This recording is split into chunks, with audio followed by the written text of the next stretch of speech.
Alright, welcome back here, YouTube folks. Another day at the farm here, about 2 o'clock in the afternoon now. So I've got the potato beds all hilled up and most of them all mulched. But I thought I'd go through some stuff. I know this is like really basic for a lot of you farmers, but you know, there's a lot of folks that are really trying to get back to the self-sufficiency stuff and don't know the books to use and or have had the families doing it. You know, we've been here, we started this place in '73, so, and although it's been pretty run down for a lot of years, I have been at least working the garden here, but now it's time to start making the farm a farm again. Anyways, we've got the 3 compost bins over here, you can see, and I'll be adding another one now just because we go through a lot of compost here. So I thought I'd start with that a little bit for those of you that need to know. And just if you're curious, no, that is not a working rototiller. That broke the ground here in the fall of '73 and spring of '74 and died at that point in time. But I just thought it was iconic to leave it here as a garden gnome piece, if you will. So the soil up here in Alaska, there's very little topsoil, especially here in the interior. And it's an Arctic desert, so it takes a lot of work to get it. Now what you'll see in here, of course, is through a lot of years of adding compost and working the soil, and you step outside of the garden and you'll be right back to 2 or 3 inches of topsoil for the most part. So get into what I do here a little bit.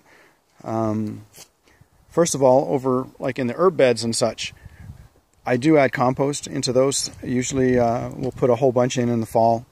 That's been cooking all year long, and throughout the summer you can add in through like a manure tea.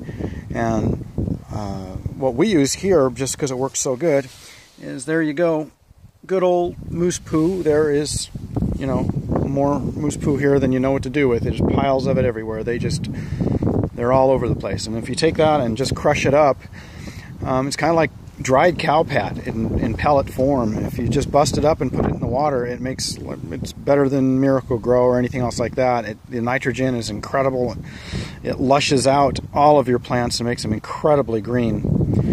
But for the main garden and for what we put into the raised beds and such, I'm going to show you what I've got in the potato beds. And I know there's a million ways of doing stuff, and all the books, gardening books and how-to books, you know, at the bookstores we tell you there's a million different ways of doing it. But you know, you do what works for you, and I'm showing you what works for me here in the interior of Alaska, and it's, you know, been proven over 40-something years here. So I'll stand on that, and at least it works for the family farm. This is some of the compost that I've got. I'll come around here for you. I mentioned in one of the other videos the lime and coffee, and if you mix 3 or 4 parts coffee and 1 part lime, or coffee grounds, you can get the coffee grounds at the most coffee shops are more than happy to give you buckets full of that stuff. But that's a real activator for the compost, and it really helps the soil get going and get cooking. Of course, there's lots and lots of chicken manure straw, and you can see, you know, bits of the leaf mold that I put in here, and grass cuttings. One of the other things I do goes back to my old family history and roots here. That's seaweed, and I usually get about 1,000 pounds or more of seaweed a year. If you let it dry out, it crumbles up real nice. You can lay it in your garden beds wet. It's just really heavy to transport that way. So you just go after storm, you know, winter or spring storms, go along the beach and just collect it up and drag it back. You can spread it out, which is what I do on a tarp or whatever, and let the sun dry it out. It turns into those little crispy bits that just crunch right up real nice, and 1,000 pounds of that turns into, you know, maybe just a couple 100 pounds of dried stuff is all.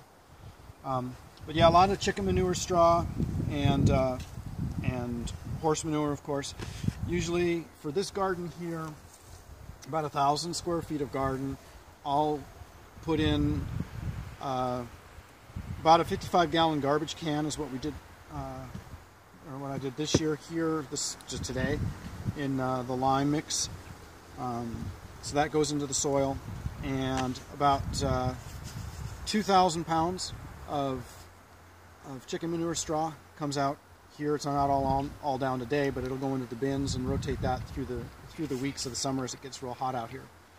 At least 1,000 pounds of horse manure and about 1,000 pounds of the seaweed goes in every year into the compost, and it gets rolled around, and it all comes out to more or less this mess here. It really gives back to the soil.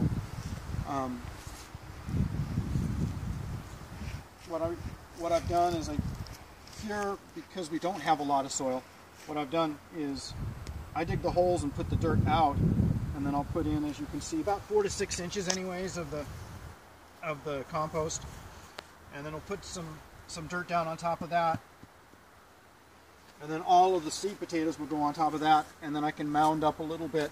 That allows a lot of dirt on the side for me to be able to mound up every single time the green tops come up. And you can really get those potatoes producing a lot. I've got about 100, maybe 125 sets to do today, I think, something like that. And the ones that work here in the interior, and that's just, you know, for me, and it works. I've got Yukon Gold and French fingerlings, and then down at the far end is the Kennebecs. Those seem to be the tried and true year after year. They always do really, really well. And it gives you your keepers and your bakers, and it gives you the real nice ones for mash. They just, you know, the Kennebecs, you just boil them and they just turn into the creamiest mashed potatoes ever.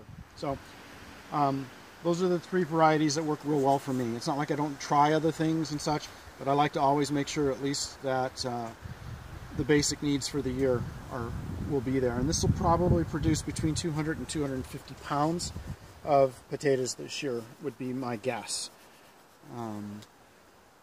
Anyways, so that's it on the compost and potatoes for the day, and it's time to lay down some spuds. So we'll talk again soon. Bye.